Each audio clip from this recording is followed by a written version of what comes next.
Ayan o, isang magandang hapon. Update na naman tayo dito sa may Coastal Road mga kapatid, no? Magandang hapon. So ito, nandito tayo sa Arcastillo, no? So itong kinatayuan natin ngayon, ito yung access road, papunta naman dun sa ibang kontraktor, dun sa San Juan. So San Juan yan. So dito yung Arcastillo, ito talaga yung sentro. So papunta yan, connect yan dun sa may ayan o, yan ang yung may riprap na sa gilid, yan yung Arcastillo. Ayan, so ito, so pupunta tayo dun sa unahan. So yan, galing yan papunta ng Leon Garcia. Ayan o, Leon Garcia yan.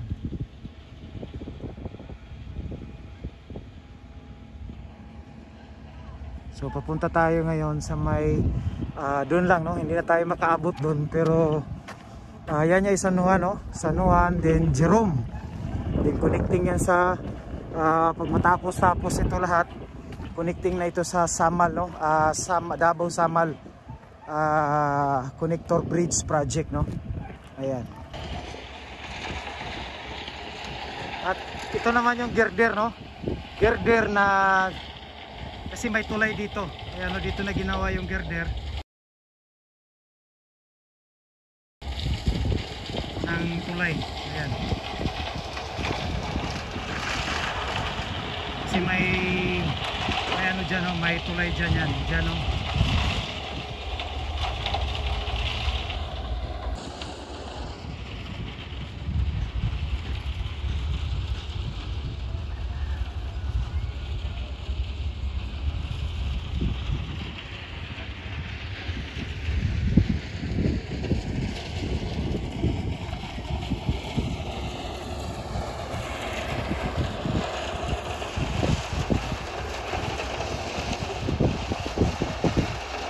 Ayan, so dito na tayo sa pagitan ng isang kontraktor. So itong dito, ibang kontraktor na yan. So ito yung gagawing mini bridge dito. Ayan o. So ito ay papunta naman ito ng San Juan. Tuloy-tuloy yan sa San Juan. San Juan muna. Pagkatapos dyan sa Jerome, baka next year umpisa naman din yung Jerome to Lanang Samal Davao Connector Bridge Project. Ayan.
Kanina galing tayo doon, no? Ayan, galing tayo kanina doon, tapos dito na tayo sa may ibang location, ibang area mga kapatid, no? So ito na yung Arcastillo. Dugtong yan doon sa may Leon Garcia. Ayan, no? So yung Leon Garcia, ayan, dyan yung Leon Garcia. So after dyan, may box culvert dyan, pagitan ng Leon Garcia at saka Arcastillo. So diretso na ito. So papunta na rin yan ng pagitan ng pangalan dun, San Juan. So dun Doon sa San Juan kanina, yung nakita natin na parang may pagitan bakante doon na may ginawang girder, doon yung ano, mini bridge.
Ay, magandang hapon mga kapatid, no. So nandito tayo sa itong in-up, no, ng Santa Ana Coastal Bridge sa pagitan. Itong kinatayuan natin, ito na yung ano, Leon Garcia.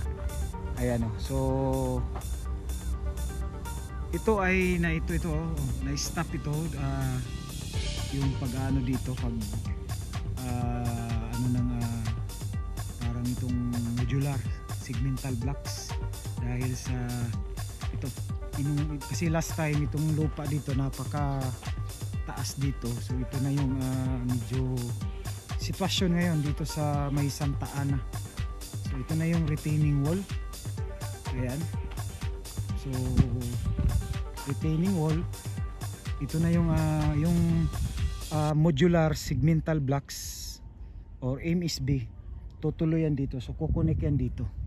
So sabi ko nga doon sa mga vlog natin, kagaya ito sa Tagum, nakita ninyo yung pag down nyo sa Tagum, di ba? So may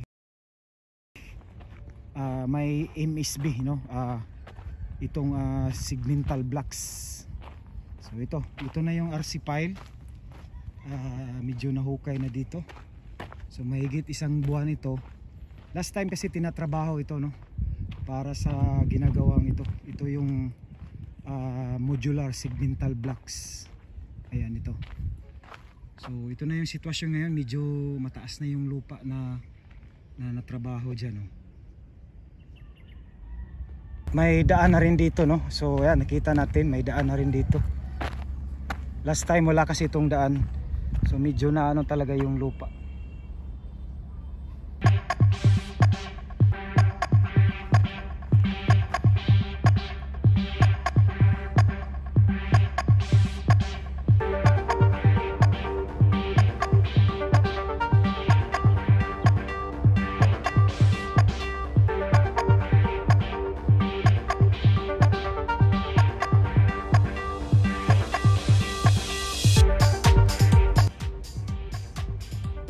So ito na yung retaining wall.